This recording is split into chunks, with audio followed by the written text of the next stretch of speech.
organizada por la Dirección de Capacitación Técnico-Profesional, dependiente de la Dirección General de Programas de Investigación y Capacitación del Senado de la Nación, como parte del ciclo Hitos de la Historia. El tema que nos convoca es precisamente este 12 de octubre, el Día de la Diversidad Cultural, Actores Históricos y Dinámicas Sociales a partir de la Conquista.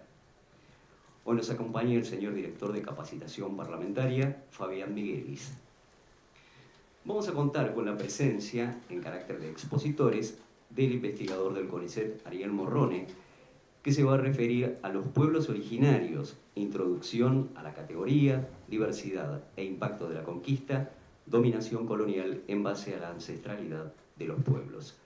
Vamos a también contar con la presencia de la historiadora María Eugenia Alemano, que tratará sobre la conquista y su interpretación europea, discusiones internas y debates en relación con el territorio americano, principales debates historiográficos de la conquista.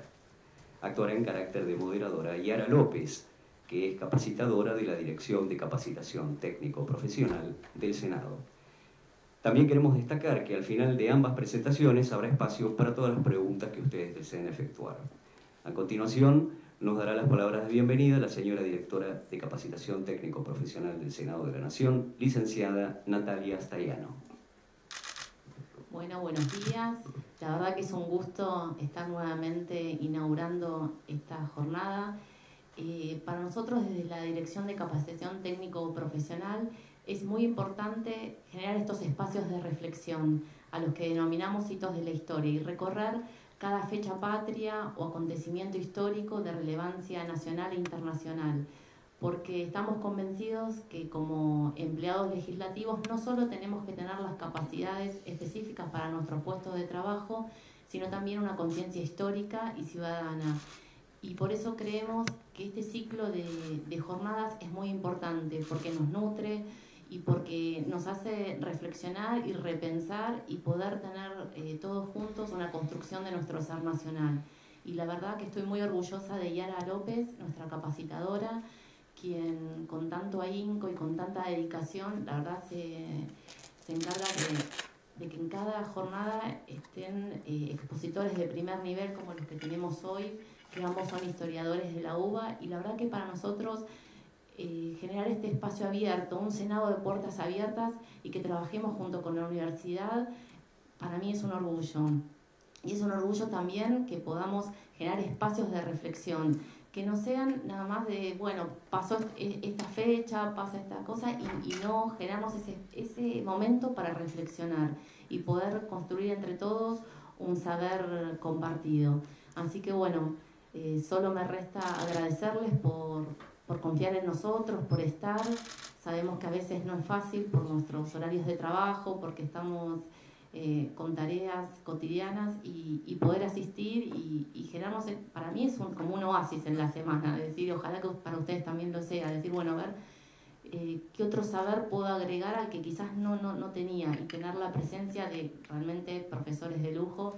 Es un honor, la verdad que es un honor poder contar con ustedes. Así que bueno, solo me resta decirles muchas gracias. Muchas gracias, licenciada Staiano. Señora moderadora.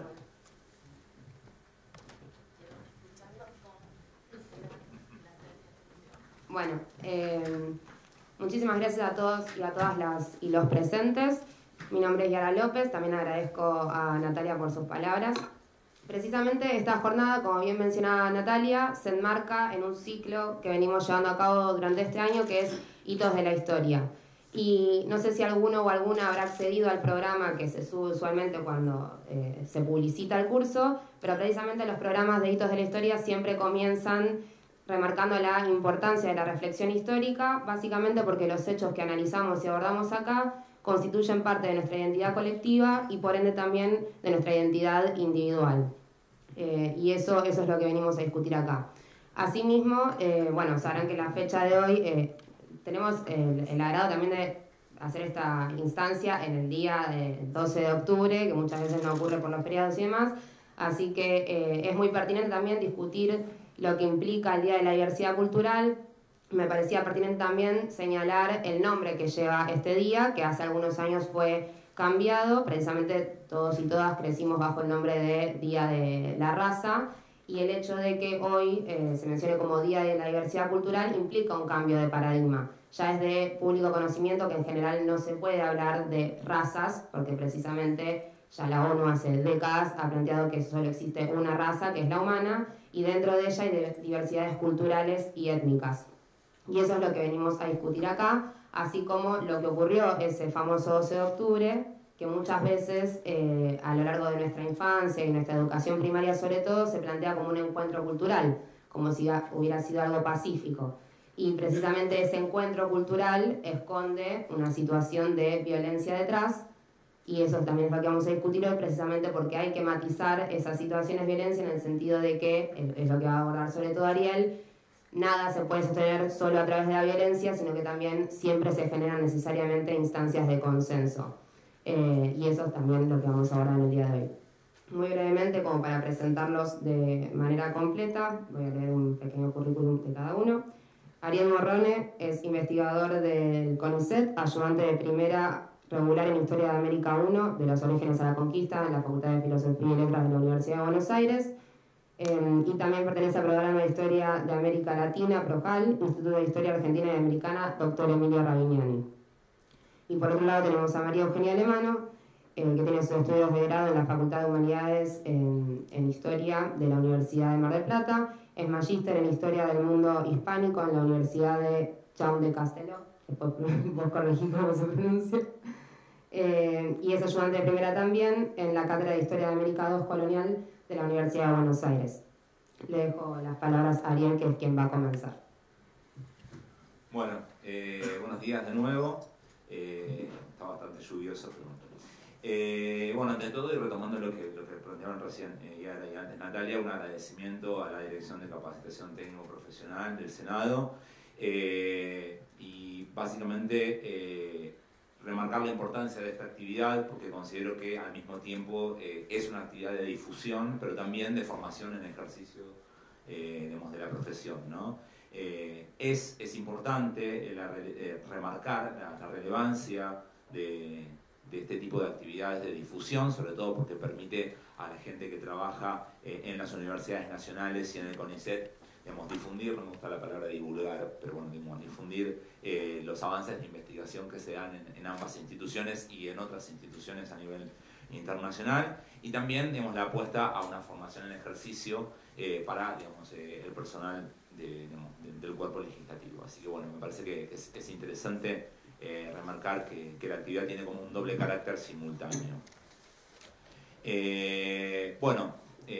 Lo que vamos a hacer acá con María Eugenia básicamente es tratar de trabajar con ustedes y de coordinar una serie de ideas que, digamos, se vienen dando en investigaciones tanto en la Argentina como internacionalmente, yo diría en los últimos 40 años, sobre, digamos, no solo lo que fue el 12 de octubre, sino, digamos, sobre cuáles son las principales líneas que explican el funcionamiento de las sociedades indígenas del mundo prehispánico y, digamos, qué pasa luego de la llegada de los primeros europeos en la conformación de lo que sería el mundo colonial. Y tratar de pensar cuánto de todo eso ha quedado o queda en nuestra sociedad actual. Muchas veces esta idea de que el pasado es el pasado y ya pasó, nos cuesta vincularlo con lo que está pasando en la actualidad. La idea nuestra, digamos, es más bien al revés, ¿no? Tratar de pensar eso en la continuidad hasta la actualidad. Preparamos una serie de imágenes o de diapositivas para tratar de agilizar un poco la exposición, que esperamos que tampoco sea una exposición tan seria y formal, sino que también se transforme en un intercambio en la medida de que sea necesario. En primero, digamos, algunas aclaraciones terminológicas que me parecía bien que tenían que ver, empezar con, digamos, con esto. Muchas veces se habla de diferentes términos, ¿no? Aquí tenemos entonces, ¿no?, indios, aborígenes, indígenas o pueblos originarios. Estaría bueno, digamos, tratar de hacer una breve síntesis de qué se trata, qué significan cada uno de estos términos, por un lado, y luego cómo se utiliza, y sobre todo la segunda columna, ¿no? Cómo se utiliza, porque esta segunda columna habla más del uso, si se quiere, político de estos términos y del uso histórico de estos términos. Digamos, fundamentalmente, indios es la voz de la época en la documentación colonial.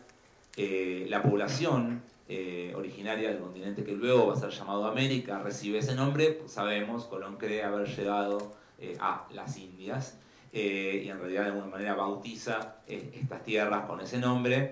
Es un término de la época y que aparece en la documentación. Y luego vamos a ver que en realidad todos los pobladores, digamos, de América van a ser llamados indios, independientemente de sus diferencias.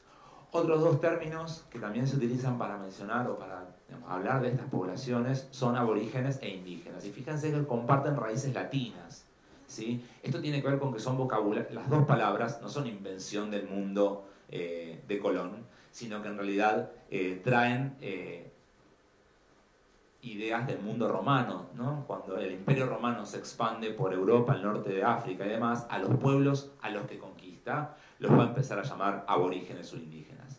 Entonces, en toda esa reminiscencia imperial romana que luego, digamos, el mundo cristiano europeo occidental va a recuperar, estas palabras son, digamos, utilizadas. Y luego vamos a ver cómo se utilizan. Justamente acá tenemos aborigen, tiene como una connotación claramente negativa, ¿no? Porque, digamos, desde el evolucionismo los que están en el origen son los primitivos, ¿no? Entonces en esta oposición entre lo primitivo y lo moderno, lo civilizado y lo bárbaro, lo avanzado y lo no avanzado, el concepto de aborigen tiene como una carga peyorativa y muy negativa. El término indígenas hace referencia al lugar, ¿sí? A la localización, ¿no? Y finalmente tenemos una denominación más nueva que en realidad surge en América Latina. Fíjense acá las primeras expresiones del uso de este término pueblos originarios aparece en México en la década del 70, una década muy politizada, digamos, en América Latina. Y en la Argentina se empieza a usar esta denominación, sobre todo a principios de la década del 90, en el contexto del quinto centenario famoso, y en el año 94 en el contexto de la reforma constitucional y de la incorporación de los derechos de las poblaciones originarias como preexistentes al Estado Nacional. Entonces, esta denominación de pueblos originarios, a partir de la década, en el caso de la Argentina, del 90, pero antes también en otras latitudes latinoamericanas, es un término utilizado por las propias organizaciones y generalmente, digamos, tiene más que ver con las reivindicaciones políticas de la actualidad o de las últimas décadas. Entonces, digamos que a cada término le corresponde un uso diferente dentro de lo que es el mundo académico y las producciones académicas. Se suele utilizar más que nada el término indígenas, ¿sí? Sociedades indígenas, grupos nativos. Es un término, digamos, que tiene como mucho consenso en la actividad académica y nos permite desprendernos de cargas negativas como el término de aborígenes o incluso utilizar los términos que aparecen en la documentación y utilizar entonces el discurso, digamos, de la dominación colonial para denominar a estas poblaciones. Ahora, esto no queda ahí. ¿Por qué? Porque de hecho a lo largo del siglo XX incluso hubo organizaciones indígenas que recuperaron el término indio como denominación, o sea, denominándose a sí mismos indios, retomando la categoría que había sido impuesta por el dominador, aunque cambiándole el sentido político, ¿no? O sea, hablamos de reivindicaciones indianistas, ¿no? El ser indio, por ejemplo. Del otro lado, ¿sí? Aquí abajo, en cuanto a pueblos originarios, en la actualidad incluso algunas organizaciones cuestionan el propio uso del término pueblo originario. Básicamente porque, entre otras cuestiones, implica tomar una postura con respecto a quiénes serían los verdaderos originarios, siendo que en realidad todos los pueblos son migrantes, digamos, incluso los propios europeos lo son. Entonces, ¿esto para qué? Para tratar de ver que incluso estas categorías tampoco son fijas y, digamos, son objeto de múltiples y muy diversas apropiaciones en función de los intereses políticos de los diferentes grupos, ya sean los autodenominados o autorreconocidos como indígenas o por los que no lo son, ¿sí? Y los denominan desde afuera. Entonces, y ya nos estamos metiendo en un campo que tiene que ver con la diversidad, ¿no? La diversidad de usos de estos términos.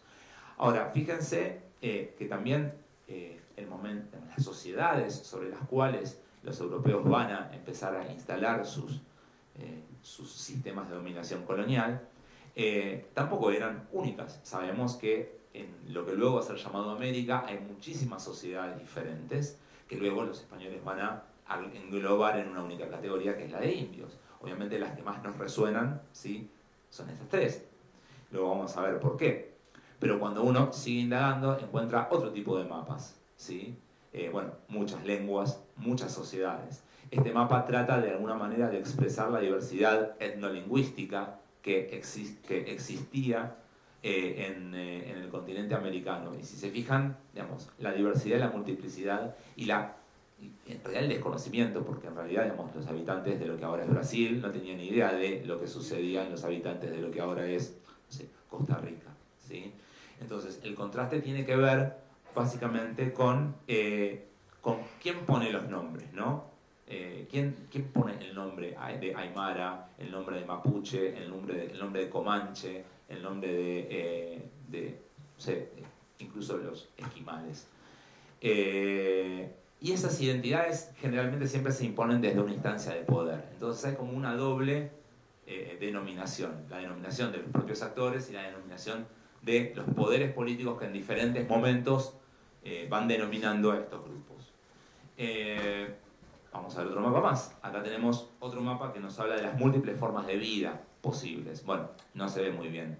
No importa en realidad que se lea, pero la clave de color nos muestra, digamos, diferentes formas de organización sociopolítica y socioeconómica fundamentalmente. Digamos, la gran clasificación de las sociedades indígenas prehispánicas básicamente tienen una clave socioeconómica. Podemos hablar de sociedades más orientadas a la caza, la pesca y la recolección, sobre todo en lo que sería, esto es América del Sur, pero también lo podremos pensar para América del Norte, las tierras bajas, ¿sí?, de la Amazonía, o incluso las tierras bajas, digamos, de la región pampeana y patagónica. Mientras que luego tenemos otro gran grupo de sociedades que podríamos englobar dentro de lo que llamaríamos el patrón agroganadero, ¿no? Sociedades que desarrollan actividades agrícolas y la cría de ganado a partir de la domesticación. En realidad es domesticación de ganado y cultivo, ¿no? Acá nuevamente aparecen diferentes nombres, más allá de cuáles sean esos nombres. Visualmente vemos diversidad y vemos heterogeneidad, pero también vemos interacción, ¿sí? Entonces, fíjense que acá no aparecen los nombres que vimos en el mapa anterior, ¿no? En este de mayas, aztecas e incas. En realidad, mayas, aztecas e incas son algo así como el resultado final del desarrollo sociohistórico de varios milenios de poblaciones que habitaron el continente desde sus orígenes hasta la conquista, ¿no? Justamente. En realidad, los mayas, los aztecas y los incas, sobre todo los aztecas y los incas, son pueblos relativamente nuevos, o son experiencias sociohistóricas relativamente nuevas. No tienen más de 100 años antes de la llegada de los españoles, ¿sí? Y a su vez también cabe aclarar que tanto los mayas, los aztecas como los incas son a su vez sociedades que están organizadas como estados imperiales expansivos que a su vez sometían y gobernaban y controlaban a otras poblaciones no incaicas o no aztecas. Entonces, ¿esto qué nos permite ver? ¿O qué nos permite, digamos, pensar? Pensar que las sociedades indígenas antes de la llegada de los españoles tienen su propia historia, no solamente su propia diversidad, sino también su propia historia prehispánica. Entonces esto nos saca un poco de esos viejos preceptos que hoy ya están absolutamente obsoletos, de pensar que la historia americana empieza con la llegada de los españoles. En realidad la historia americana existe desde que existen hombres en lo que luego va a ser llamado América. Lo que pasa es que no la podemos reconstruir a partir de documentación escrita, sino que tenemos que trabajar junto con arqueólogos. El trabajo con estos arqueólogos nos permite ver que estas sociedades tienen diferentes formas de organización. Algunas son sociedades más igualitarias, que se organizan en pequeños grupos para trabajos de caza, pesca y recolección. ¿Sí? Por ejemplo, hablábamos recién de las sociedades de las tierras bajas de América del Sur, Amazonía, Pampa y Patagonia, incluso la región chaqueña. Tenemos también sociedades que son más jerarquizadas, en donde hay una posición de liderazgo consolidada en la figura del jefe. Por ejemplo, las jefaturas del área del Caribe, ¿sí? Que justamente es la primera región en donde los españoles llegan y se establecen y identifican estas autoridades con una palabra, ¿sí? Que en lenguaje arawak, que es la lengua de la época, es líder, que es la palabra casequa, ¿sí? La palabra casequa en arawak significa líder y es lo que luego los españoles van a traducir como cacique. Entonces, a todos los líderes del continente americano van a llamarlos caciques. No importa si están en la Patagonia, ¿sí? O en el norte de México, los van a llamar con esa palabra arawak que toman de este escenario caribeño. Y finalmente también, como les decía recién, grandes estados imperiales expansivos como el Imperio Incaico o Tahuantinsuyo, ¿sí? O el Imperio Azteca o Triple Alianza en la denominación técnica. Fíjense que acá también cae esta idea de estas grandes clasificaciones entre grupos nómades, cazadores y recolectores versus grupos sedentarios y agricultores. ¿Por qué? Porque en realidad no es cierto que los grupos nómades se movían todo el tiempo, incluso había zonas de asentamiento bastante permanente, y tampoco es cierto que los grupos agrícolas se quedaban en el mismo lugar todo el tiempo. En tanto son grupos conquistadores, se expanden y se van moviendo también. Incluso hay sociedades que tienen un segmento que se queda en un lugar y un segmento que se mueve, o sea, sociedades mixtas, que tienen un segmento, una parte de su población nómade y otra parte de población sedentaria. Entonces, el cruce de la investigación arqueológica, antropológica e histórica nos permite romper con estas ideas que por ahí, digamos, muy esquemáticas que traemos de otras etapas de nuestra formación que separaba como en dos grupos muy distintos, nómades y sedentarios. No solamente que los nómades no lo eran y los sedentarios tampoco, sino que también interactuaban entre ellos. Bien, finalmente en este lugar, ¿sí? En este lugar, ahí, en ese puntito rojo que entró recién, no sé si lo llegaron a ver, ahí, bien, ampliando a este lugar, ¿sí? La isla de Guanaani, llega, ¿sí? Cristóbal Colón. Llega Cristóbal Colón, bautiza esa isla con el nombre de San Salvador, y fíjense en la imagen, acá ya tenemos muchos elementos que nos van a seguir acompañando a lo largo de la jornada de hoy. Obviamente está Colón. Colón tiene, esta imagen tiene muchos atributos que nos interesan, ¿no? La cruz, ¿no? Está el religioso, acá lo tenemos, ¿sí? Y esto nos va a linkear directo con el proceso de evangelización, la conversión de la población nativa al cristianismo. Por otro lado, la espada, ¿sí? Que es el símbolo de la conquista militar y del dominio militar, ¿sí? Y de un dominio político en términos de la política más sangrienta, digamos, ¿no? Y el doble juego de la cruz y la espada, y la cruz invertida, que nos trae reminiscencias de otras épocas, bueno, va por ese lado también.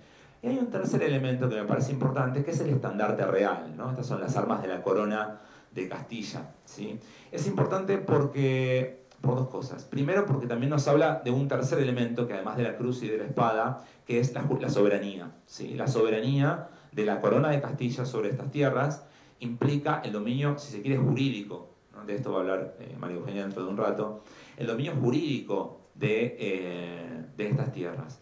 Entonces, es un dominio triple, ¿sí? Es un dominio religioso, es un dominio político y es un dominio jurídico. Y son tres formas que en esta escena no aparecen, son tres elementos que están de alguna manera ocultando otro elemento que está detrás y que está debajo, que es el dominio económico, ¿sí? O sea, sobre estos tres pilares, que es la evangelización, el dominio político y el dominio jurídico, se va a sentar luego el dominio económico de las sociedades prehispánicas hacia lo que es la corona de Castilla.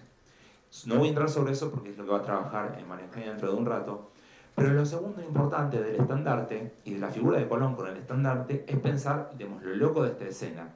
Porque la frase es, los españoles llegan a América.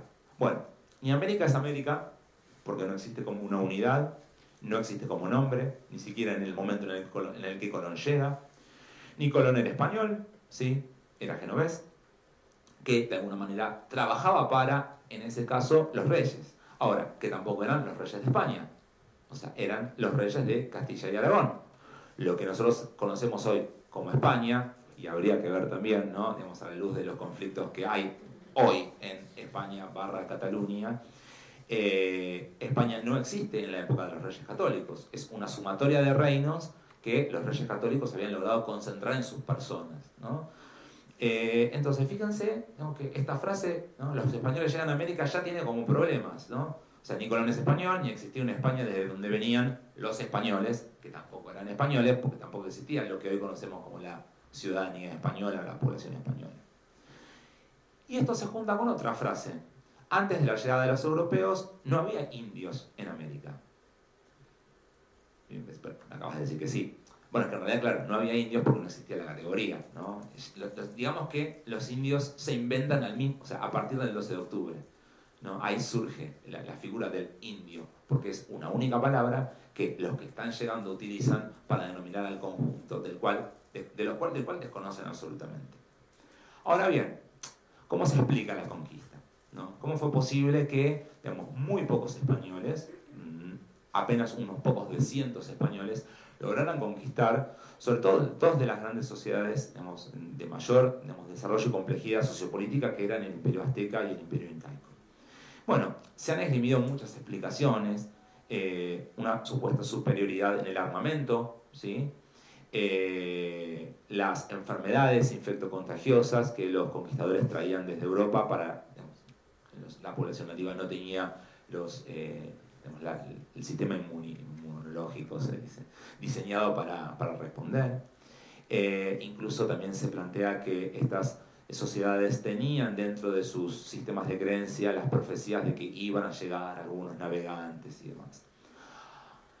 Ahora, esas explicaciones también presentan problemas. ¿Por qué? Básicamente dos. Primero, porque cada uno de estos elementos tiene su contracara, ¿sí? A ver, las armas europeas, ¿sí? Armas de hierro y de pólvora, en un contexto como el caribeño, absolutamente húmedo, donde estas armas se oxidaban y la pólvora, digamos, también la pólvora tiene que estar en un lugar seco, porque en un lugar húmedo deja de funcionar.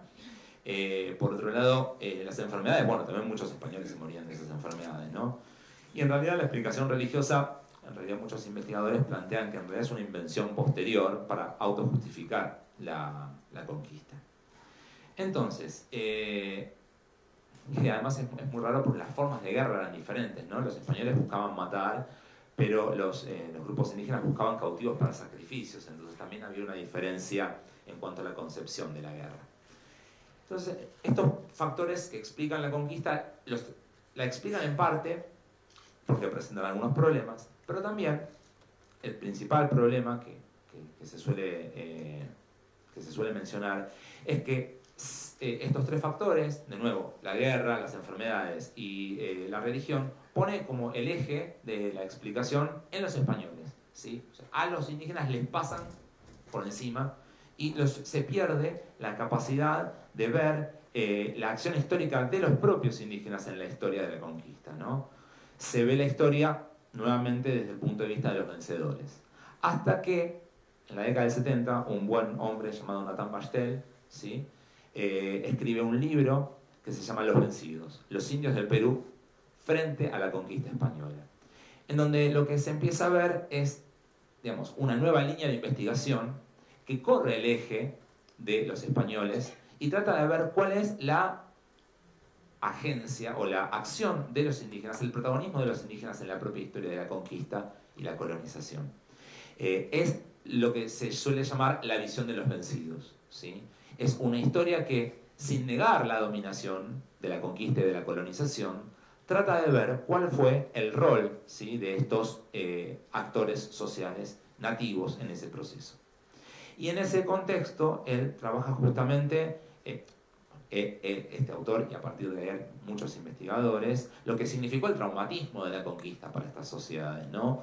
Una catástrofe demográfica, básicamente, un desorden en los esquemas de organización sociopolítica y también una crisis simbólica.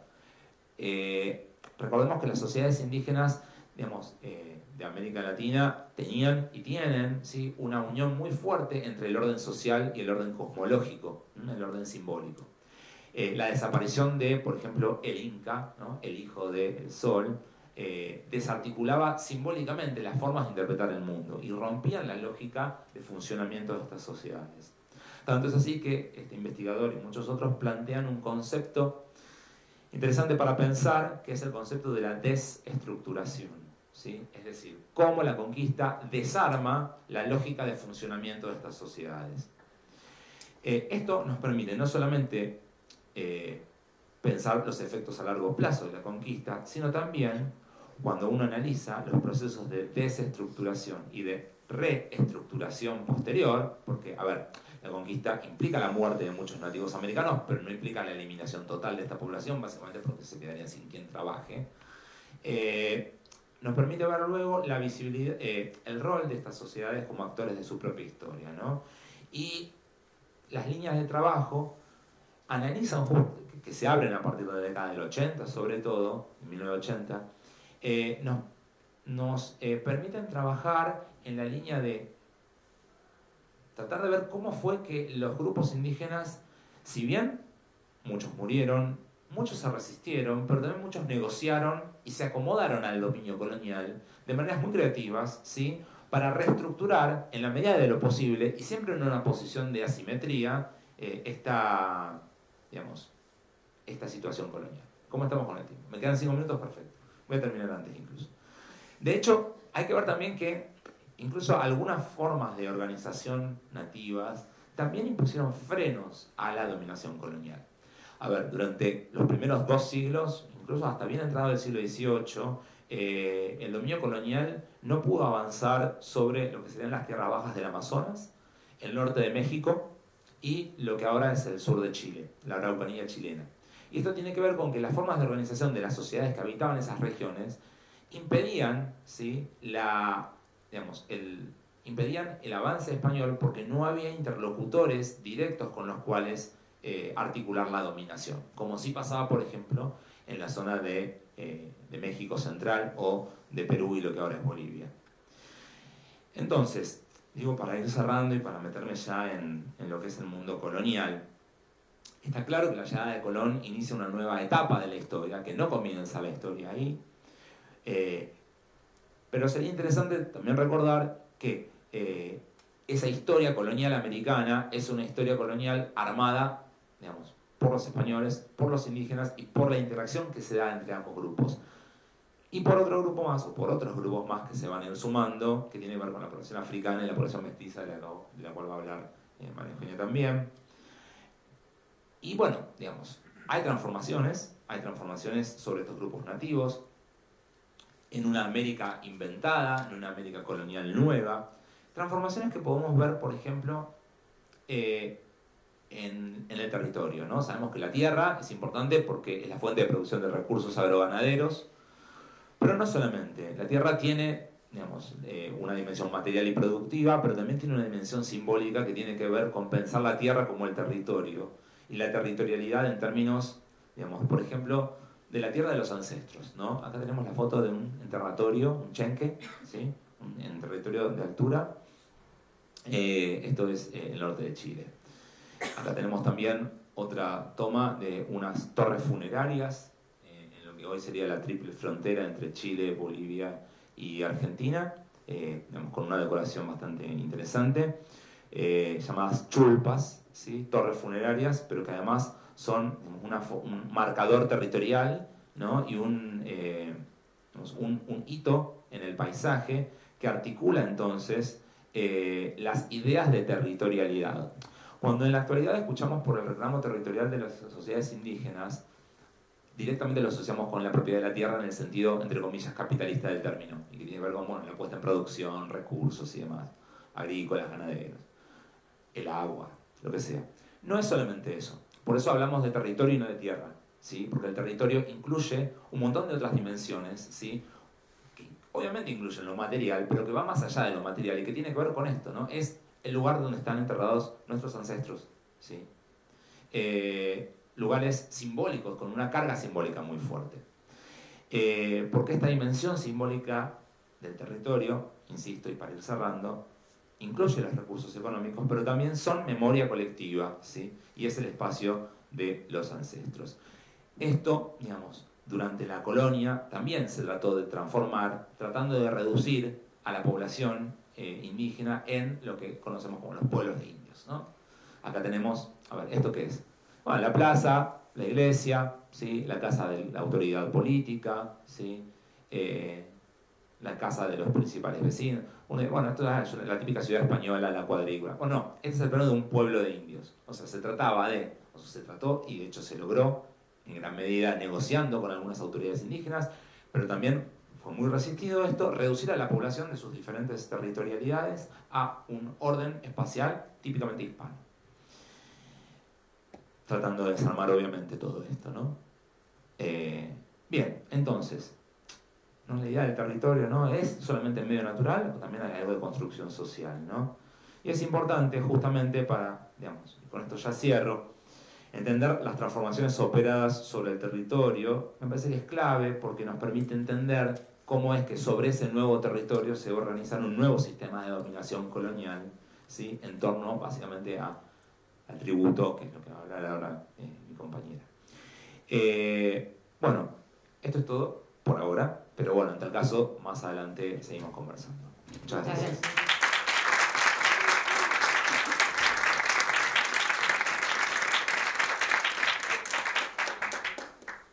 ¿Cómo hacemos? ¿Que sigue ella o charlamos? No, si ¿quieren intervenir con alguna pregunta o prefieren todo al final? Bueno, si no, Bueno, avanzamos. Bueno, avanzamos así, nos vamos encima de esto. No. Y así ya. Después hacemos las preguntas. Tengo que salir. Y ahora. No quiero actualizar este. Gracias, Geli. Hola. Bueno. Buenos días. Mi nombre es María Eugenia Alemano. Soy historiadora, especialista en el periodo colonial del Río de la Plata, pero bueno, doy clases sobre toda la América hispana. También agradezco mucho la invitación de Yara y por supuesto el empuje que le puso Natalia para que este evento se concretara. Como dijo Ariel, para nosotros nos entusiasma este tipo de participaciones, es como una alegría, es una oportunidad para devolver un poco de lo que nos ha dado el sistema público de educación y de formación de investigadores, así que es casi una obligación. Nosotros somos egresados de la Universidades Nacionales y esto hay que decirlo porque a veces cuando está en discusión la importancia de la ciencia y si es importante investigar historia o no investigar historia, bueno, nos olvidamos que alguien tiene que pensar en la sociedad para atrás para poder sentar bases hacia el futuro.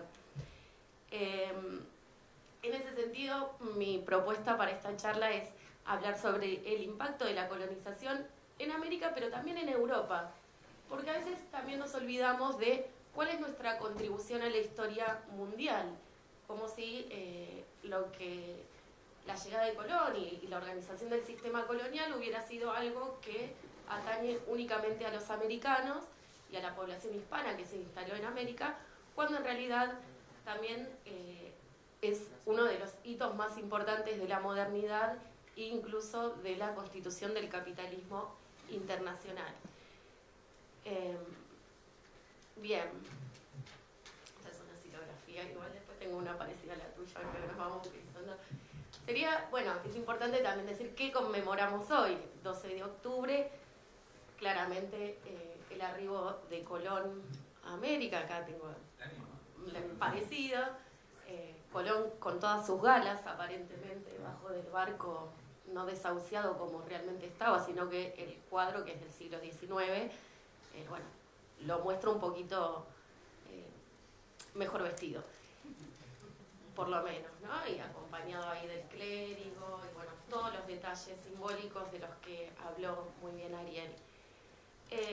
Colón efectivamente era un genovés, y conmemoramos su llegada a América, cuando, yo siempre lo cuento, cuando fue en 1992, se conmemoraba el 5º centenario de la llegada de Colón a América. Yo iba a un colegio católico y se hablaba del 5º centenario de la evangelización. En España en este momento se está conmemorando el Día de la Hispanidad, con ese motivo recuerdan este acontecimiento de la historia mundial. Porque claro, de ahí viene después también el nombre de Día de la Raza, ¿no? Como la idea de que hay una raza hispana que destinada a triunfar y que se expandió en los dos continentes.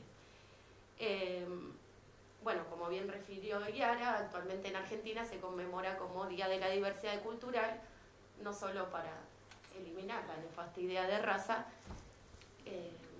sino también para valorizar la herencia cultural prehispánica, que era justamente diversa, como nos quedó clarísimo después de la exposición de Ariel.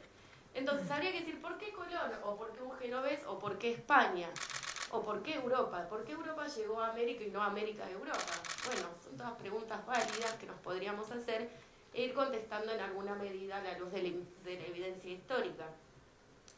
Lo primero que hay que decir es que el siglo XVI, bueno, a partir de 1450 en adelante, fue una época de expansión marítima de Europa, motivada por la crisis profunda que había sufrido Europa a fines de la Edad Media, ¿sí? Una crisis tremenda. En un siglo se redujo la población total europea de 75 a 50 millones de habitantes. Entonces, el motor de búsqueda, ¿y cuál era el factor de esa crisis? Bueno, lo más conocido es la peste negra, la peste bubónica y las mortandades que produjo, pero esa peste se expandió en una población hambrienta debido a la escasez de alimentos a los que había llegado el sistema feudal europeo. Por lo cual, Europa era una enorme economía necesitada de tierras, y eso es lo que explica la posterior colonización, porque el aliciente de los viajes de exploración marítima estaba puesto en el comercio de bienes de lujo con Oriente, pero un movimiento sostenido de colonización en el tiempo no tiene otra explicación que la búsqueda de riquezas y de tierras donde expandir la economía caduca de la Baja Edad Media europea. En ese contexto, Portugal ya había hecho los primeros viajes exploratorios para llegar a Oriente, esquivando Constantinopla, que había caído en manos de los turcos, era la ruta tradicional del comercio con Oriente. Portugal había comenzado la exploración marítima navegando el sur de África y encontrando la ruta por el cabo, ¿cómo se llama? El Cabo de Buena Esperanza. Yo también iba a decir Cabo de Hornos. Ese es el de Tierra del Fuego. Bien, entonces, por su parte, los reyes españoles que se habían casado, Isabel la Católica, Isabel de Castilla y Fernando de Aragón, con su casamiento habían unificado las coronas de Castilla y de Aragón, y eso les había permitido, entre otras cosas, terminar de expulsar los últimos principados musulmanes que existían en la península, en el sur de la península, que si hoy uno visita es bellísimo, ahí en la zona de Andalucía, bueno, Córdoba, Granada, etc. Entonces, la corona española estaba fortalecida por este casamiento, por esta unión dinástica, y a la vez porque por primera vez dominaba todo el territorio de la península, tenía su competidor inmediato, Portugal, haciendo distintas exploraciones por el sur de África, compró lo que le vendía Colón, que era una ruta alternativa a Oriente, viajando por Occidente, ¿no? O sea, con la idea, que ya estaba bastante aceptada en la época, de que la Tierra era una circunferencia. Así es como llega Colón, un genovés. Bueno, esto tampoco es casualidad. Génova, todas las ciudades del norte de Italia eran prósperos emporios comerciales y de navegantes, y también tenían financiación de los grandes banqueros de esas ciudades. Bueno, Colón hizo 4 viajes, no sé si quieren leer, voy a tratar de no... Acá era la escena como Colón convenciendo a Fernando el Católico, Fernando que era el modelo de príncipe. Maquiavelo, por ejemplo, cuando escribió El Príncipe, pensaba en Fernando de Aragón como el estadista, el estratega que había logrado llevar a España a un lugar inédito en su historia. España era una potencia de orden menor que venía luchando para ganar territorio en la propia península contra musulmanes, y de repente se hizo del gobierno de un nuevo hemisferio, de un nuevo continente. Bien. Volviendo un poco de la conquista, ya algo planteó Ariel. Este es un itinerario mínimo. Como sabemos, Colón llegó a las Antillas, en la isla que actualmente es República Dominicana y Haití, formó la isla de la Española, ahí donde en Santo Domingo. Después la colonización se expandió a La Habana, a la isla de Cuba, digamos, y estuvieron muchos años ahí. Uno piensa que, llegó Colón y llegó la conquista, y en verdad casi 30 años les tomó a los españoles acercarse al continente. Las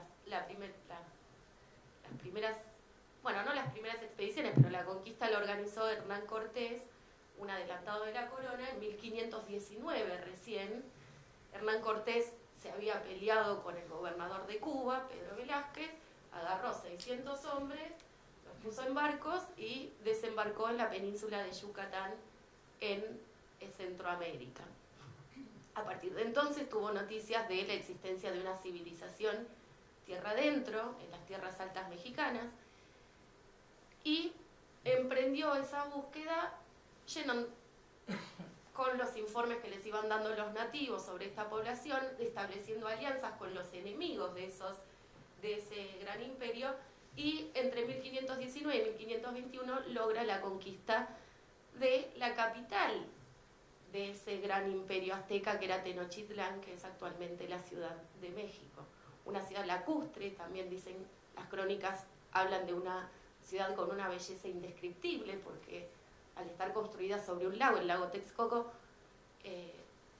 estaba rodeada de canales de agua, como si fuera Venecia, pero en grandes magnitudes, con jardines. Bueno, ahí vivía el emperador Moctezuma, que fue capturado por Cortés después de haber sido bien recibido por el emperador, traicioneramente lo cautiva, y a partir de entonces se inicia una resistencia, un sitio de Tenochtitlán, bueno, lo que es la fase de la conquista armada, y logra el control del centro político del imperio, a partir del cual empieza a recibir tributos del resto de los pueblos mesoamericanos. ¿Por qué me detengo en Cortés? Porque de alguna manera estableció un modelo de conquista, ¿no? De ir a tomar el centro político, porque evidentemente con 600 hombres, con una pobreza armamentística, sin conocimiento del terreno, no es que los españoles dominaron palmo a palmo todos los imperios prehispánicos, sino que su modelo de conquista fue tomar el centro político y desde allí mandar. Lo mismo va a hacer Pizarro, quien tenía muy presente el ejemplo de Cortés, en el Perú, en 1531-1533, logra la conquista de Cusco. Justo el imperio inca venía de una guerra civil.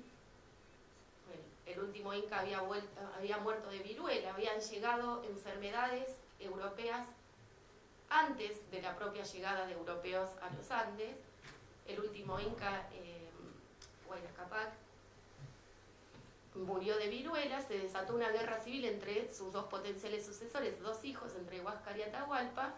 En esa guerra civil se impuso Atahualpa, recién terminaba de imponerse Atahualpa cuando llega Pizarro, y valiéndose un poco de estas enemistades previas, logra apresar a Atahualpa y también lo tiene cautivo unos meses, en un periodo durante el cual recibe sobornos de todos los Andes para liberar al Inca, el famoso tesoro de Atahualpa, que hasta hoy no se sabe muy bien cuál fue su destino. O sea, una parte seguramente se la quedó Cortés, pero Pizarro, perdón, sí, exactamente. Bueno, Atahualpa le ofreció, obviamente los incas trabajaban muy bien el oro y la plata, y cuando se dio cuenta que los españoles buscaban oro y plata básicamente, Atahualpa le ofreció una habitación llena de oro y 2 habitaciones llenas de plata para su propio rescate. Cuando estos tesoros empezaron a llegar, igual Atahualpa fue asesinado, temiendo que iniciara una rebelión indígena. Pero este modelo de conquista es significativo porque, como dijo Ariel, ¿qué pasaba con esos pueblos indígenas que no tenían un centro político desde el que mandar? Caso de los comanches, de los apaches en el norte de México, caso de los pueblos del Chaco y de la Amazonía, caso de los araucanos, los mapuches y los tehuelches en Pampa y Patagonia. Bueno, estos pueblos permanecieron independientes durante todo el dominio colonial. Ahí vemos las limitaciones de, bueno, una explicación solo basada en las armas, solo basada en la agencia española. Realmente, cuando no tienen un interlocutor, una alianza de los propios habitantes de América, se les complicaba muchísimo. Y una vez hechos de todo este imperio, se le presenta a la corona un problema que es justificar su presencia en América. Por un lado, ya en 1493, o sea, el año siguiente del arribo de Colón, el Papa Alejandro VI, un Borgia agradecidísimo con los reyes católicos por la reconquista de la península y la expulsión de los musulmanes, les escribe un donativo papal diciendo si todas esas nuevas tierras son de los españoles. Bien, lo que pasa es que el problema era que había otras potencias competidoras que también tenían ganas de acceder a los tesoros americanos. Patentemente Inglaterra y Portugal. Y empezaron a cuestionar ese donativo papal, como si, bueno, si toda su legitimidad iba a estar basada en lo que escribió un papa, bueno, podríamos negociar, más que el propio poder del papa estaba en cuestión por la reforma protestante. Entonces surgió un fraile, Bartolomé de las Casas, de la Orden de los Dominicos, que había estado en América, en la fase caribeña de la conquista, donde la población de las Antillas fue diezmada, creo que tenía por acá las cifras, en 50 años murieron 2 millones de indígenas de las Antillas, la población local prácticamente desapareció porque tenía una organización social muy sencilla y no resistió la presencia española y las demandas españolas de trabajo. Bartolomé de las Casas había estado ahí como testigo. Ese fue un problema que tuvieron los conquistadores. Junto con los conquistadores también llegaban frailes, sacerdotes, que algunos podrían haber llegado tenido buenas intenciones. Entonces Bartolomé de las Casas tenía la difícil tarea de buscar la manera de que España tuviera el gobierno legítimo de ese nuevo continente,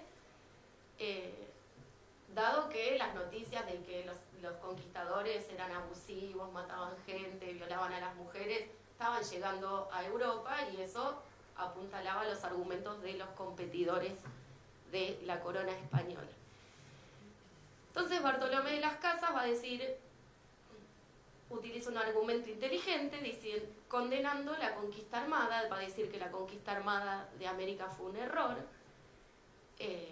va a hablar pestes de los conquistadores, de los encomenderos, va a decir que efectivamente todas esas denuncias que se estaban haciendo en el siglo XVI, un siglo del humanismo europeo, el Renacimiento, y cierta sensibilidad social,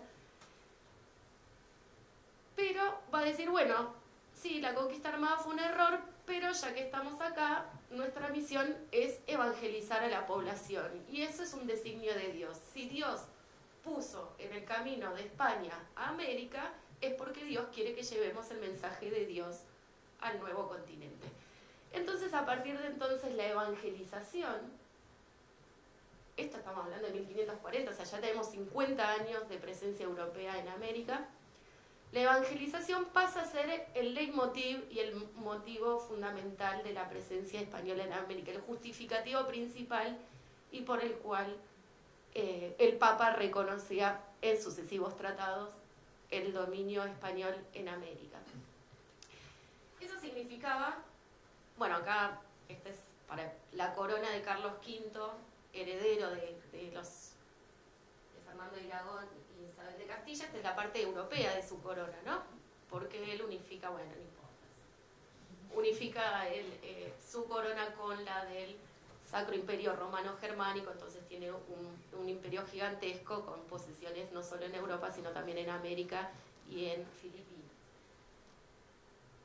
Entonces tenemos el itinerario de la conquista, acá los dos modelos, el modelo de la conquista que les refería, ¿no? La prisión de Moctezuma y de Atahualpa. Bueno, la primera parte del establecimiento de colonias en América se dedicaron básicamente a la rapiña. También llevaron a las islas de las Antillas molinos de azúcar, dadas las condiciones ecológicas del lugar, pero como desapareció la población local, bueno, eso de alguna manera los obligó a importar mano de obra africana esclava. Pero básicamente al principio de la colonia los métodos económicos españoles eran básicamente la rapiña, robar todos los tesoros americanos que fuera posible, con la pérdida cultural que eso conlleva. Pero más importante quizás fue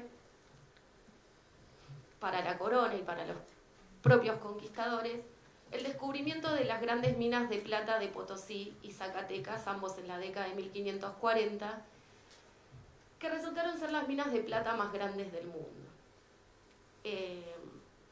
Esto también les traía un problema, porque hay que trabajar en esas minas de plata. Entonces se articularon las necesidades económicas con el discurso sobre la evangelización, entonces se dispuso que las poblaciones indígenas tenían que pagar un tributo a cambio de esa evangelización, de ese servicio que España les prestaba. Parte de ese tributo se pagaba en especias, es decir, en productos americanos, parte en dinero, que ya se iba imponiendo como medio de pago, y otra parte en trabajo. Una de las instituciones más utilizadas para el trabajo de las minas españolas, de las minas, bueno, de Potosí y Zacatecas, fue la mita. La mita era una institución prehispánica utilizada por los incas, pero los españoles la agarraron y la llevaron a la máxima extensión. La mita implicaba que una séptima parte de los hombres adultos tenía que estar un año en Potosí trabajando en la mina, en el Cerro Rico de Potosí, haciendo las tareas que eran más resistidas por los trabajadores asalariados, las tareas más insalubres y más resistidas.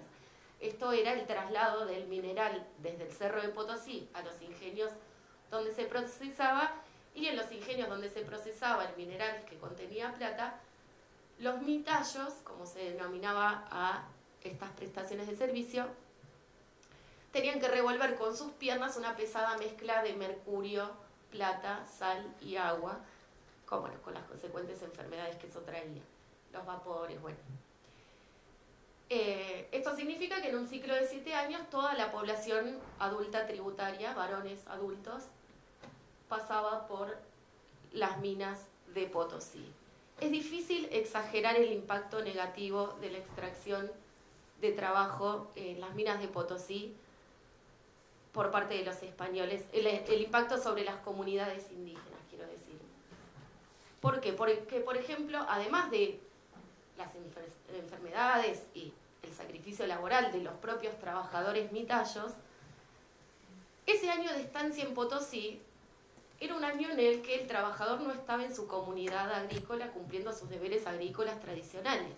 Entonces era una pérdida económica. Además, el sostenimiento del trabajador en Potosí estaba a cargo de las propias comunidades que le daban las prendas de vestir y los alimentos para ese año de estancia potosina. Esta es la manera en que los españoles encontraron la mejor forma de extraer riquezas de América, más allá del robo, del simple y llano robo o la rapiña.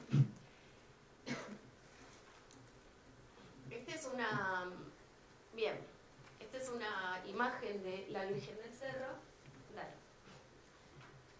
que, como vemos, tiene un sincretismo. El Cerro de Potosí en épocas prehispánicas no era explotado por los incas porque era un cerro sagrado. Bueno, este es un cuadro anónimo perteneciente al denominado barroco mestizo, donde se amalgama de alguna forma la creencia prehispánica en la sacralidad de ese cerro con la Virgen María, que por un lado, bueno, tenemos a la Santísima Trinidad arriba, pero también a las deidades del Sol y la Luna a los costados, y todo el mundo, o sea, desde el Papa, un obispo, el propio el rey, todos, Potosí está sosteniendo todo ese mundo que se construyó alrededor. Bien, acá un dibujo de un cronista indígena de la época colonial que dice: los españoles solo comen plata y oro, refiriéndose a su avidez de metales preciosos. Y también, bueno, acá una foto de Zacatecas, en el norte de México, que tiene un proceso similar.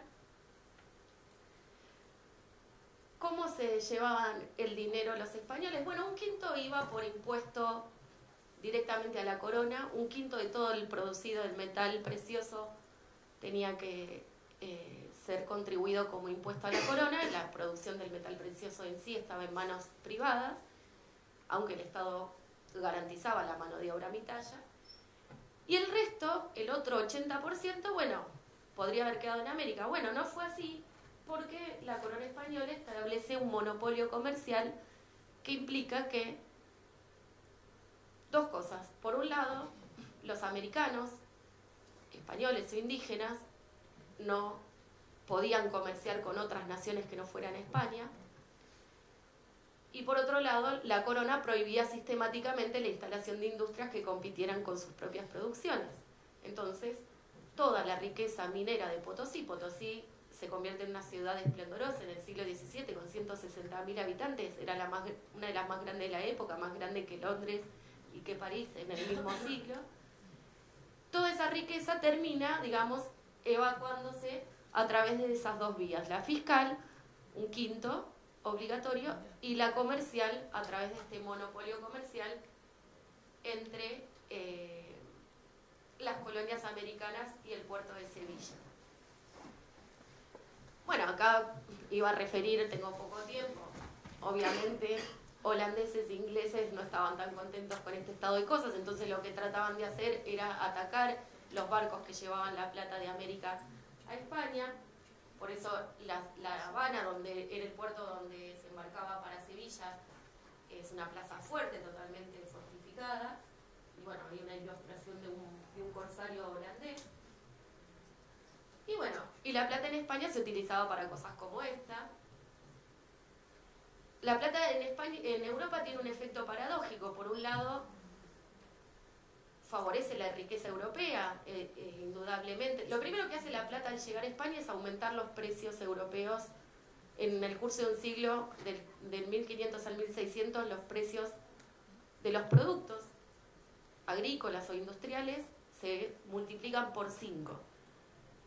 Esa enorme inflación hace que en España casi se deje prácticamente de producir. Era muy caro producir y tenían plata barata, por lo cual era más fácil comprar afuera. Bueno, de esto sabemos algo nosotros, ¿no es cierto? Entonces España con el tiempo pasó a ser una mera redistribuidora de productos de otras regiones europeas hacia América. Ese monopolio comercial que tenía, en vez de fomentar su propia industrialización, fomenta la industrialización de los países vecinos a los que España les compra y revende en América.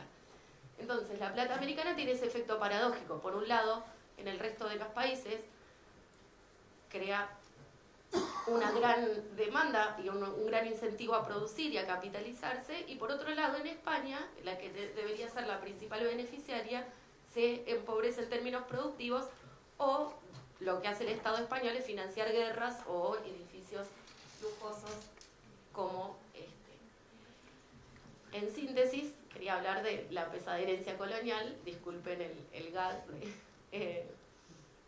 de la referencia, pero realmente es así, y no de los últimos 10 años. La herencia colonial se viene hablando desde hace por lo menos un siglo. Heredamos una sociedad basada en la diferencia racial, en la jerarquía racial. Nosotros tenemos que hacer la autocrítica, como los argentinos solemos pensar, no somos racistas, cuando sabemos que claramente no es así. Si bien los españoles distinguieron a los indígenas como indios, englobaron a toda la diversidad indígena en el gran paquete de indios, y el indio era el que no tenía la fe católica, por lo cual había que evangelizar. El problema era que después había indios que sí eran cristianos, y bueno, había que buscar alguna marca más de diferenciación, y empezó a ubicarse por lo más evidente, que era el color de piel. Ni hablar de la situación de los esclavos africanos, que cuando lograban evadirse el trabajo en las haciendas españolas o portuguesas, cómo eran buscados por la fuerza de seguridad, por su color de piel. Bueno, esa marca racial la heredamos hasta el día de hoy, que evidentemente no es lo mismo alguien como yo. No, pero claro, el lado del policía bueno y el policía malo. Pero eso está presente, o sea, basta que alguien vaya a una entrevista laboral con antecedentes equivalentes y bueno, el entrevistador seguramente opte por el color de piel más claro entre los dos postulantes.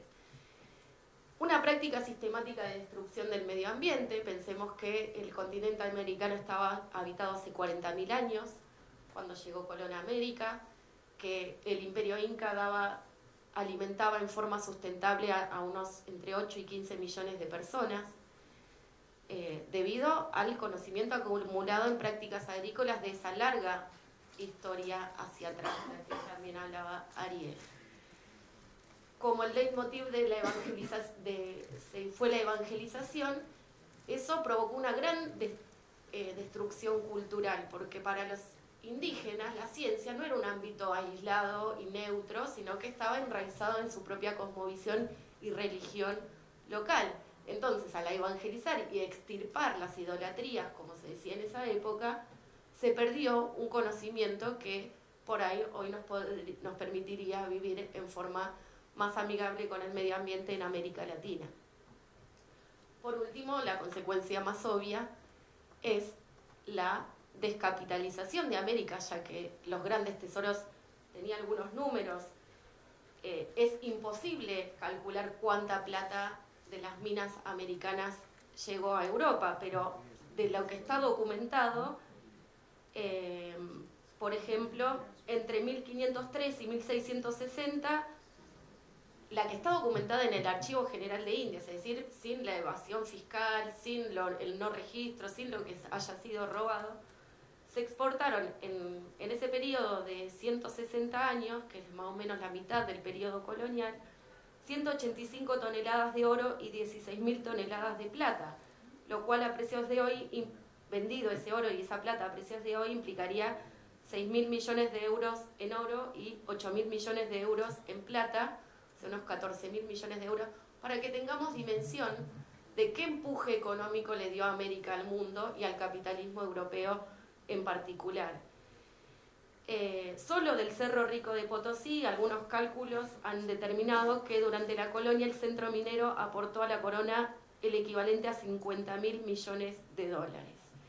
Esta es plata que no quedó en manos americanas. Y en correspondencia con esa extracción del numerario de la plata líquida, está, como decía recién, el sistema de monopolio comercial español, pero que implica una entrada subordinada al capitalismo internacional naciente, ¿no? Y esa marca de dependencia va a quedar hasta el día de hoy.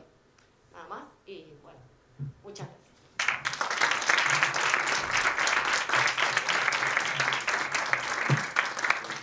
Bueno, muchísimas gracias a ambos. Muy buenas exposiciones a mi criterio. Y bueno, abrimos la ronda de preguntas para quienes deseen. Yo me quedé pensando en la cuestión terminológica, cuando vos explicaste, Ariel, de pueblos originarios, indios, indígenas y aborígenes. ¿Cuál sería la denominación correcta? Por ejemplo, si nos queremos referir a los zonas o a los tehuelches. Sí. Me parece que hay mucha confusión también en la Claro, escuela media. sí, sí. Bueno, en realidad eso va a depender más del contexto de enunciación y de quién esté hablando que la existencia de efectivamente términos correctos. Por ejemplo, como yo les decía, en términos académicos, para hablar en líneas generales, se habla de sociedades indígenas o de grupos indígenas en líneas generales cuando se está hablando, digamos, de la situación de su carácter nativo americano.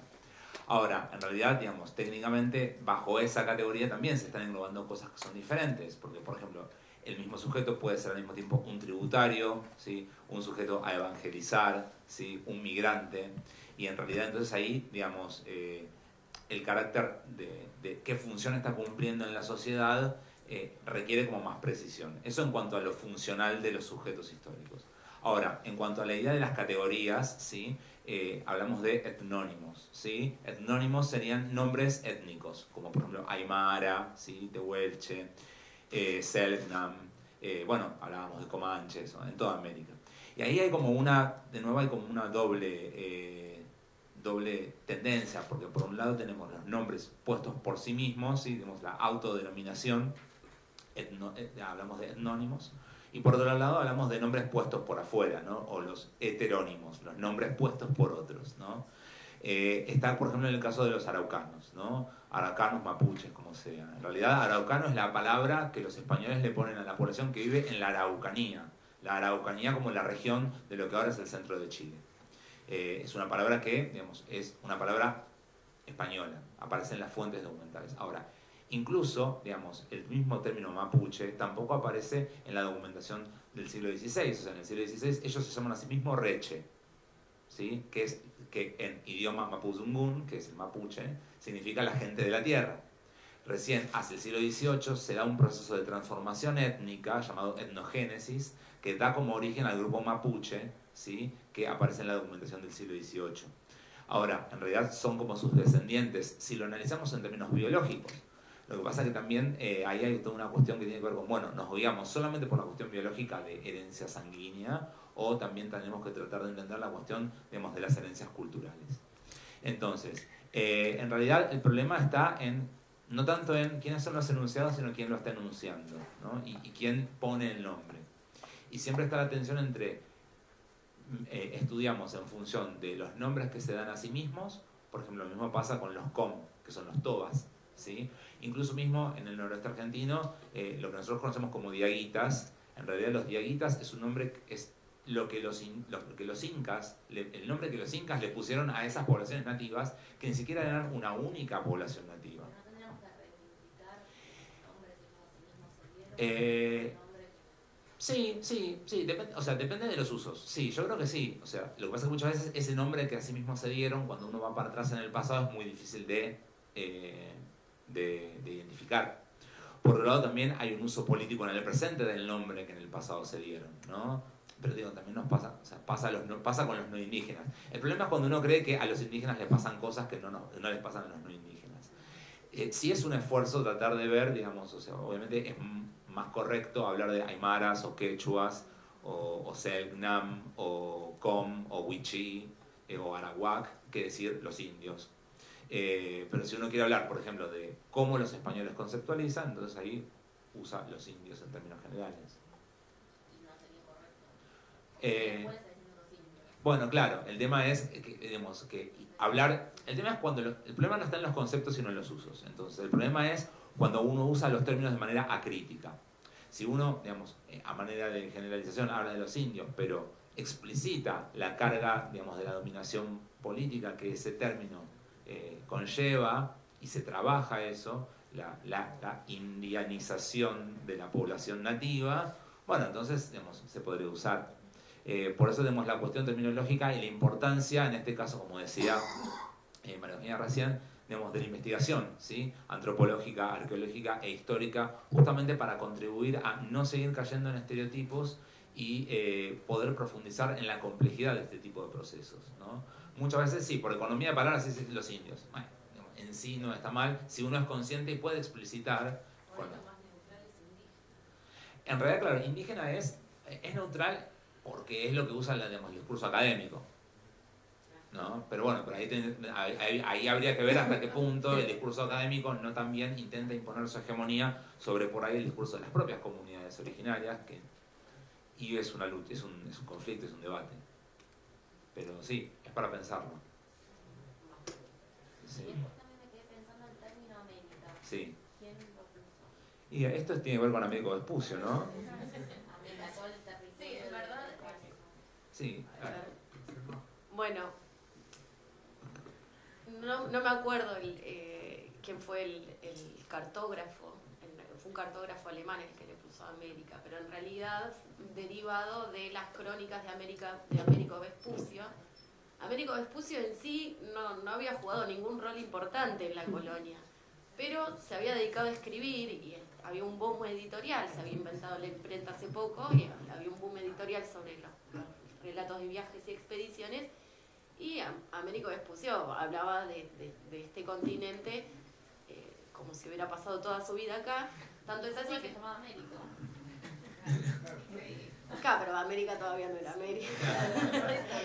Y bueno, y fue un cartógrafo alemán, no me acuerdo ya en qué año, por ahí en 1550, por ahí, que cuando en la versión ya más acabada del mapa del Nuevo Mundo, le puso ahí América en honor a los relatos. Habría leído mucho a Américo Vespucio, no sé muy bien qué habría sido. Sí, es notorio porque, por ejemplo, en la documentación de la época, estos territorios se dominan de una forma como como muy compleja, o sea, que es como, son las Indias occidentales, islas y tierra firme del mar océano. O sea, es como decir todo eso que está ahí, todo eso. Del mar océano. O sea, claro, era un mar más grande que los mares que ellos conocían. Pero fíjense como que, o sea, cuando en la documentación se quiere, o sea, el rey de España quiere hacer referencia a sus dominios, pues son dominios personales de él, habla de esto, ¿no? Habla de las Indias orientales, las de, bueno, digamos, las de Asia, Indias occidentales, islas y tierra firme del mar océano. Eso por un lado. Ahora, también hay otras denominaciones, y las denominaciones también son motivo de lucha. Por ejemplo, todas las sociedades indígenas van a llamar a la tierra en la que viven nuestra tierra, ¿no? En Mapuzungún, por ejemplo, el idioma mapuche es el Puelmapu, ¿sí? O sea, la tierra de la gente. Ahora, en otras sociedades, por ejemplo, más de lo que sería el norte del Perú y Ecuador, el sur de Colombia, se habla de Abya Yala, ¿sí? Abya Yala, A, B larga Y, A, Y, A, L, A, que significa también nuestra tierra. Entonces, en cada lengua indígena, le van a poner a la tierra que habitan su propio nombre, y entonces no hay un nombre único, ¿sí? Y hay muchas organizaciones políticas y de derechos humanos que reivindican esos nombres como nombres de nuestra tierra, o nuestra América, digamos, ¿no? Pero la cuestión de los nombres es sujeto de lucha política, en este tema y en otros, ¿no? Pero digo, en esto más que nada, en esto del mar océano. Bueno, claro. La clave es dónde ponemos la mira. ¿Quién mira? ¿Quién pone el nombre? O sea, ¿quién señala? ¿Quién es señalado? ¿No? Incluso en términos de esto, como decía, bueno, dos personas con el mismo currículum, uno que tiene rasgos mestizos y otro que no los tiene, bueno, sí, es muy probable que a vos te van a creer más. Pero tiene que ver, ¿no? ¿Quién señala? ¿Quién pone la marca? ¿No? ¿Dónde está puesta la marca? ¿Cuáles son las marcas que se toman para cada cosa? ¿Preguntas? ¿Preguntas o por ahí como o comentarios sí, o sensaciones así como generales? Sí. Cuando hablan de negociación, Sí. fue muy avanzado, no inmediato. Segundo por el tema del idioma. Claro. En realidad, bueno, claro, ahí hablamos de lo que sean como los procesos de intermediación. Una de las primeras elementos fue la cuestión de encontrar interlocutores en términos de traducir el idioma. Pero muy rápidamente esto se encuentra, ¿sí? La cuestión, digamos, porque, ¿qué pasaba? Claro, como el escenario prehispánico era también un escenario plurilingüístico, ya había fenómenos de traducción, digamos, interlingüística preexistentes a la llegada de los españoles. Entonces, muy rápidamente son sobre todo los religiosos los que se encargan de diseñar los primeros diccionarios, y siempre hay digamos, mediaciones. Y esa negociación se da a través de intérpretes, ¿sí? Está claro que es una negociación asimétrica, ¿no? Porque digamos, después de los primeros años de las primeras campañas militares, y cuando queda claro que ya el orden es así, digamos, lo importante de rescatar la negociación es tratar de ver, digamos, que el sistema colonial es un sistema de dominio, pero no es digamos, total 100%, sino que tiene espacios para que los actores puedan de alguna manera negociar en esa asimetría. Pero la cuestión de las traducciones y es como digamos, es bastante rápido la cuestión de cómo comienzan a intercambiar digamos, mensajes lingüísticos a través de cadenas de intermediación de intérpretes. Está el famoso caso de la Malinche, claro, ¿no? Coméntalo. Se dice que Hernán Cortés tenía una amante indígena que oficiaba de traductora, porque ella había sido, a su vez, esclava de los aztecas, o había sido vendida por los aztecas como esclava. Bueno, ya se me va a hacer parte de la había circulado. Sí, y Cortés la conoce en la zona de Yucatán, pero ella dominaba la lengua náhuatl, que era la lengua azteca. Entonces, bueno, igual el entendimiento, digamos, entre las sociedades humanas, cuando hay ánimos de llegar a un entendimiento, se produce, ¿no es cierto? Ya en la fase caribeña no creo que les haya costado mucho a los españoles. Pero bueno, dejamos abiertas más preguntas.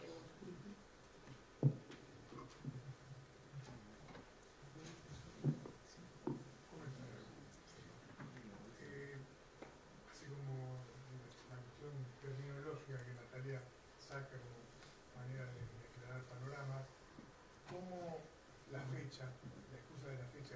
octubre también generó en toda nuestra evolución histórica institucional,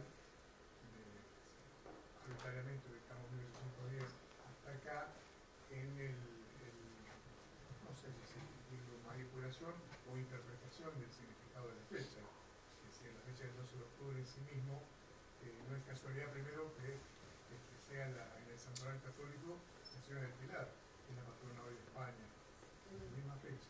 La fecha del descubrimiento es la fecha de la patrona de España, una coincidencia llamativa. Luego viene toda esta situación, digamos, bueno, Sarmiento y Alberti escriben con esa suerte de desprecio por el operario español, una crítica que se le hace a España, símbolo del atraso, ¿no? Y la crítica que se le hace, que de alguna manera ansían para la Argentina de inmigración europea, trabajadora, inglesa, francesa, no española, que era sinónimo de vagancia, cierta, en fin. Viene todo el proceso constitucional, 1860, 1880, la generación que viene con toda la cuestión de los franceses, hasta que en 1915, 1916, con la cuestión del ascenso del irigoyenismo y que se realiza en Peña, esa suerte de revalorización intelectual de lo español. Irigoyen redacta en su puño y letra el decreto del 12 de octubre, días antes, en 1917, hace 100 años, y lo redacta con un contenido emotivo, dada su convicción que tenía sobre el aporte de la fecha y el aporte, digamos, de la hispanidad a la cuestión de la raza y demás. Que coincido con ustedes, el hecho que hoy, por supuesto, aparece, digamos, desterrado por la realidad de las circunstancias de investigación y la evolución natural de la ciencia y demás. Y una anécdota. Soy lujanense, el Museo Histórico Rural de Luján se inaugura el 12 de octubre de 1923, cargado precisamente de toda esa ideología, donde el director dice en la Argentina que no puede ser sino hispana y católica. Tiene todo el 90% de los elementos puestos antes, ahora un poco más difusos, son todos elementos, digamos, de la epopeya gloriosa de la conquista. Bueno, termino ahí, pero es que simplemente para... Bueno, y hoy la fecha se llama de otra manera, porque también la evolución ha significado que la historia de la interpretación crítica, bueno, me parece que significó también otras cosas, ¿no? Acá se dijeron muy bien, entonces la celebración, ustedes vieron los afiches, no hay nada que celebrar, 12 de octubre no hay nada que celebrar, así que eso quería señalar. ¿Y el 12 de octubre no era la fecha en cuando asumían los presidentes? Eso te iba a decir. Antes de... Era la fecha tradicional. Sí, tradicionalmente antes del 10 de diciembre, claro. Sí. Hasta el último presidente que asumió el 12 de octubre fue el general Perón, el 12 de octubre del 73, claro. Y antes que él intentando todos retrotraer a recuperar, digamos, lo que rigió entre 1880 y 1930. ¿No? Ahora, con la recuperación del 83, hay otro sentido. Todavía es eso, pero reivindicado. Sí, claro. Sí, totalmente. Bueno, en toda esa época. No, está claro. Lo que pasa es que, pienso yo, ¿no? En voz alta, en ese caso el hispanismo es reivindicado como frente a lo que se llama la influencia extranjerizante anglosajona. La verdad que, bueno, lo comentaba al inicio de la exposición, en 1992 había una gran confusión de si hay que celebrar o hay que condenar. Bueno, tampoco hagamos la grieta del 12 de octubre, pero en aquel momento, en 1992, predominó, digamos, la celebración, de alguna manera, y se instaló la idea del encuentro de los dos mundos, pero en un contexto muy particular del mundo, donde tras la caída del muro de Berlín parecía que íbamos a vivir en un mundo globalizado, liberal, armónico, culturalmente homogéneo. Entonces, bueno, el relato sobre la conquista de América como encuentro de dos mundos cerraba la idea por todos lados. Hoy, digamos, ya pasados 25, menos mal que soy historiadora. Hoy pasado un cuarto de siglo, digamos, ese gran relato globalizante cae un poco, ¿no? Después del 2001, de las Torres Gemelas, de la reemergencia de los nacionalismos, de los Estados-nación, de un mundo mucho más hostil, también hace que la conciencia sobre el pasado se modifique. La historia es una ciencia, pero es una ciencia de la interpretación, o sea, siempre no hay un pasado ahí fijo, de una vez y para siempre, que nosotros podemos ir a buscar, a desempolvar y ya está. No es ese nuestro trabajo. Nuestro trabajo es contribuir a la elaboración de discursos idóneos y científicos sobre ese pasado. Pero el pasado siempre es motivo de luchas y de reinterpretaciones. Eso es una realidad, creo. Y que contestan preguntas de determinado momento histórico. Siempre hay que sospechar del que dice, bueno, no, porque eso pasó así, o es el que viene, bueno, con el Cuento cerrado. con el cuento, con el mote de la ciencia. Yo, digamos, soy historiadora, profesional en esto, no voy a renegar de eso, pero también planteo desde dónde hablo, y creo que queda clara cuál es mi mirada y para que se entienda, ¿no? No somos Wikipedia que nada más juntamos datos, sino que tenemos que elaborar una interpretación sobre esos datos. Sí. ¿Ahí había una pregunta? No, era una curiosidad, pero me parece que eso va a extender mucho, pero sí me llamó mucho la atención el Tratado de Tordesillas, ¿no? O sea, ¿cómo no sabían lo que había de este lado? O por lo menos Portugal no tenía la menor idea, excepto esa línea tan arbitraria. Y que tantos problemas nos trajo. Claro, o sea, nada, querías una palabrita sobre eso, pero no sé si eso alarga mucho. No, bueno, eso también tiene su origen en los viajes de Colón de alguna manera, porque cuando Colón vuelve a Europa del primer viaje, cae en una isla portuguesa, y los portugueses a partir de entonces reclaman que todo el viaje era ilegítimo o le correspondía a los portugueses, porque estaba atravesando mar que era considerado portugués, la jurisdicción, bueno, no sé cómo era en ese momento. Bueno, es ahí que, zanjando diferencias, el Papa establece el Tratado de Tordesillas, donde están, que es, para el que no sabe, una línea imaginaria recta que corta transversalmente al continente americano.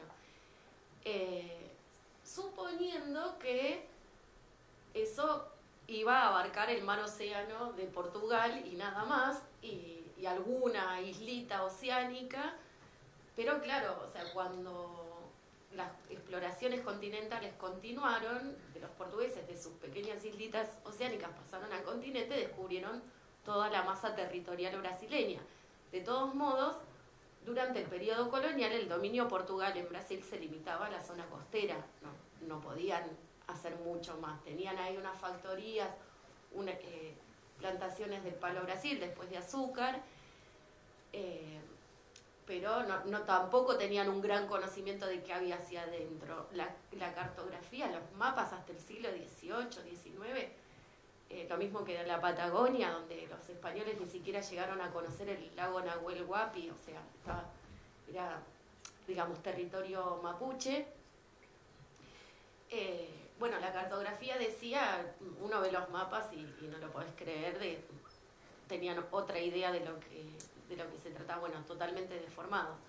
Pero sí, el tratado, y después finalmente, durante el siglo XVIII, cuando la enemistad entre España y Portugal estaba como en su pico, ese tratado trajo muchos problemas limítrofes entre lo que era el Río de la Plata, que después fue el virreinato acá antes del comienzo de la historia argentina, y el imperio de los portugueses en Brasil, bueno, un largo conflicto limítrofe que dio lugar a las guerras guaraníticas, que dio lugar a sucesivas tomas de Colonia de Sacramento, que era de fundación portuguesa.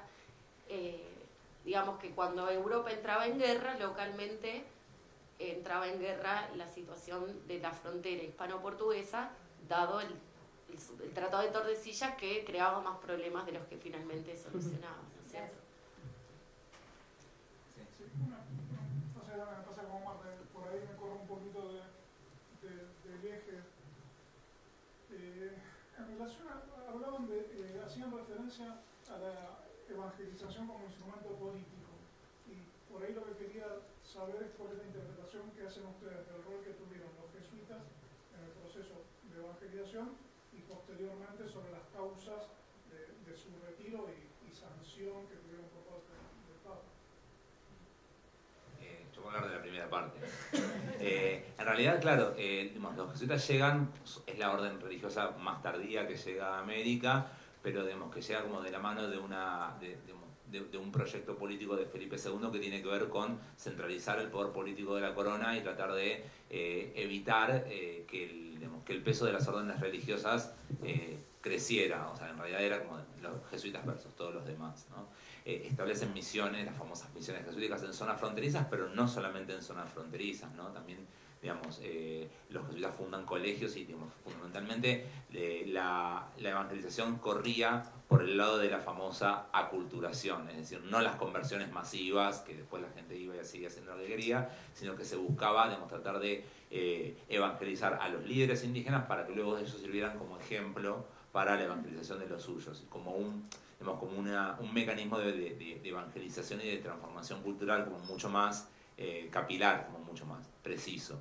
Esto, también generó que la orden en América terminara como concentrando a su vez cada vez más poder, por ahí un poco al contrario de lo que era el proyecto inicial, y incluso se habla de que muchas poder concretamente en términos de propiedad de la tierra, ¿no? Haciendas que dependían de la orden jesuítica en diferentes confines del imperio, y que esto terminaba siendo como una especie de estado dentro del estado, ¿no? En el sentido de tenía una administración paralela, una contabilidad paralela, circuitos comerciales que en realidad estaban gestionados por los colegios jesuíticos de diferentes ciudades y demás.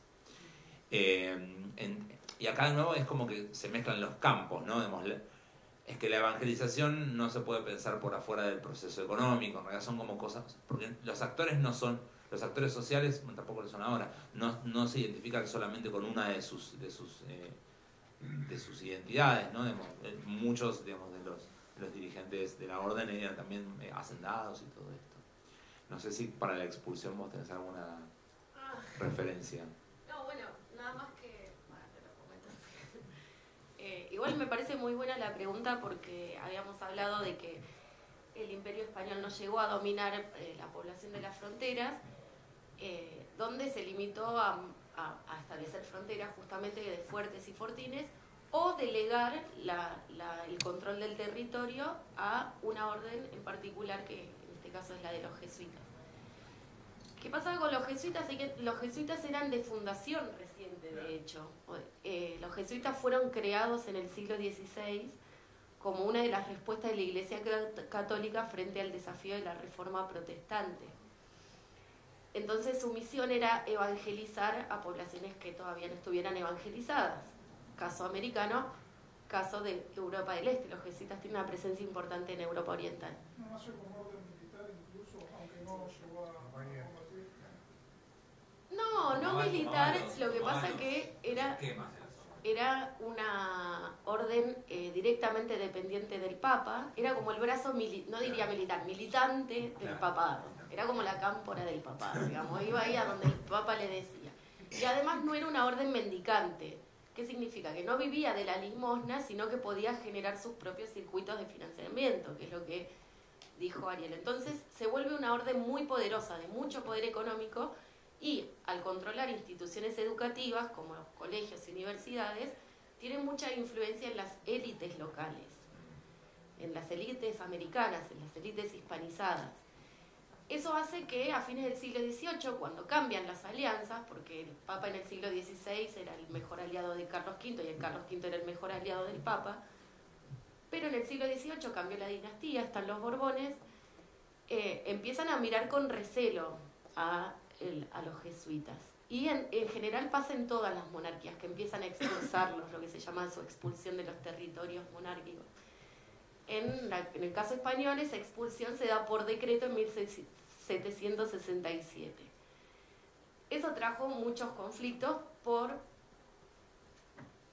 una parte por las propias élites criollas, amigas de los jesuitas y descontentas por la medida, Y otra parte, por ejemplo, en la situación de los pueblos guaraníes, que no van a aceptar, digamos, se les pone un administrador laico, o sea, secular, se trata de que sigan trabajando, pero ya sin los padres jesuitas, y bueno, los guaraníes, digamos, empiezan a abandonar masivamente las reducciones, o bien se pasan a las armas. Entonces, sí, es un tema muy conflictivo. Pero en sí es buena la pregunta. También recuerden, los jesuitas también, incluso, cortito, también envían misioneros. O sea, uno se imagina las misiones jesuíticas de acá, ¿no? De misiones, justamente. Pero incluso la orden jesuita, mandada por el Papa, ¿no? Llevando el cristianismo, llega hasta China. ¿Sí? O sea, hay misiones, y de hecho hay investigaciones, digamos, comparadas de la evangelización jesuita en América con lo que sucede en China, ¿no? A través del galeón de Manila, Filipinas, bueno, es como, claro. Sí. Ahora hay una película, ¿no? Sí, el 4 de noviembre, en el Cine Mar. Tenemos todos los datos. Revolucionario, digo, de alguna manera. Bueno. Muy breve sobre la expulsión. Entonces, expulsa Carlos III en 1776, que había implantado todos los Borbones una dinastía mucho más autoritaria, más controladora y más centralizadora que los Habsburgo. No es casualidad. Porque de hecho el debate era ese, era la centralización del poder. Los lusitanos y los portugueses le hace crear a Carlos III el virreinato del Río de la Plata y demás.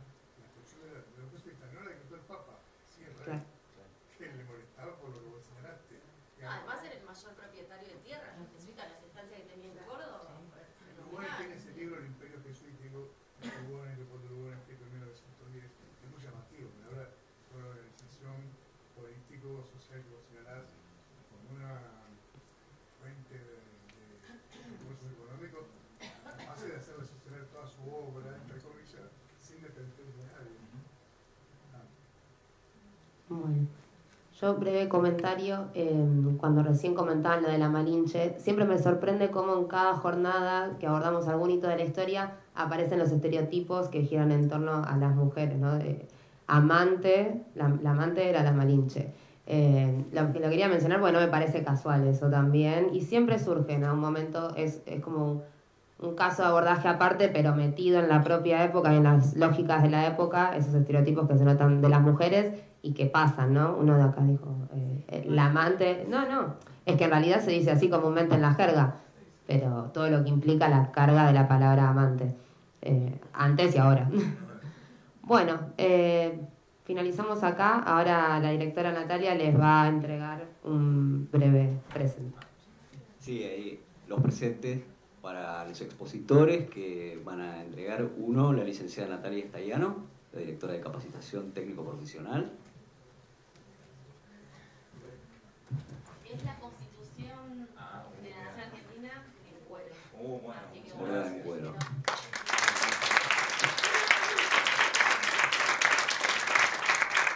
Y el otro presente lo va a entregar Graciela Listing, la coordinadora pedagógica de la Dirección de Capacitación Técnico Profesional.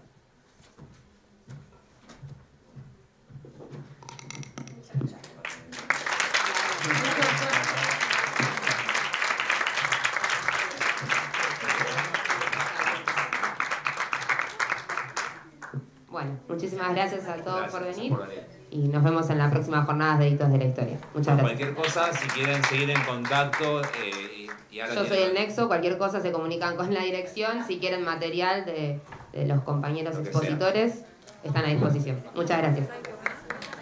No, vamos para allá, estoy con batería. Usted puede para allá, voy para allá, pero estoy con batería. Dale, así lo paramos por ahí cerca de la bandera y vemos.